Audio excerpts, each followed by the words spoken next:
বৃন্দ এবং আগত সাংবাদিক ভাই বোনেরা, আসসালামু আলাইকুম ওয়া রাহমাতুল্লাহি ওয়া বারাকাতুহু। প্রিয় উপস্থিতি,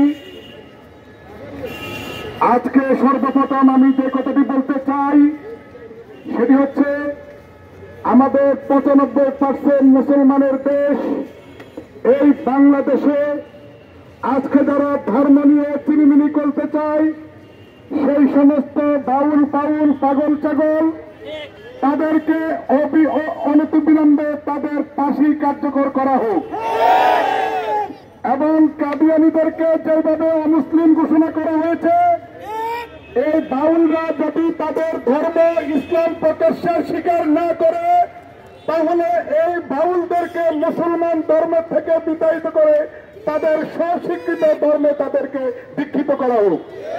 কারণ তারা মুসলমান ধর্মের নাম দিয়ে তারা মুসলমানের সাথে বেইমানি করে, এটা আর করা হবে না।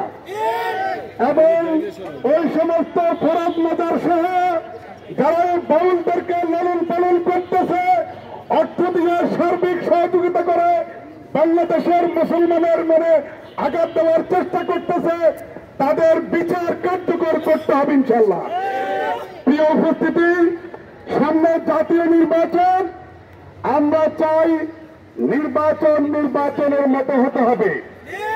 নির্বাচনের পরে যদি আবার সরকার তলমল হয়ে যায়, সেই নির্বাচনের কোনো দরকার নাই। তাই এমন একটি নির্বাচন দিতে হবে, যেই নির্বাচন অর্থবহ নির্বাচন হবে, সাংবিধানিক নির্বাচন হবে। তাই এই সংবিধানকে রক্ষা করতে হলে আগে গণভোট দিতে হবে। একই দিন গণভোট, একই দিন নির্বাচন, এটা কখনোই সম্ভব নয়।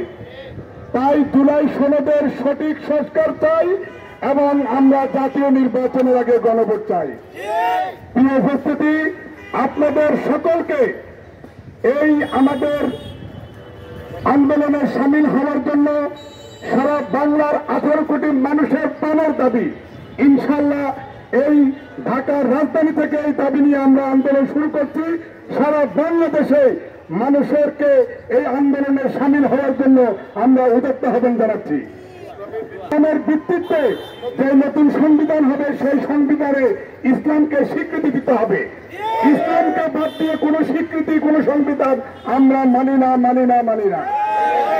আমরা আবারও বলছি, যারা ইসলামকে অবমাননা করার চেষ্টা করবে, ওই বাউল তাদেরকে সঠিক বিচার করে এই দেশকে একটি বাউল পাগল মুক্ত বাংলাদেশ করতে হবে এবং ইসলামী রাষ্ট্র কায়েম করতে হবে।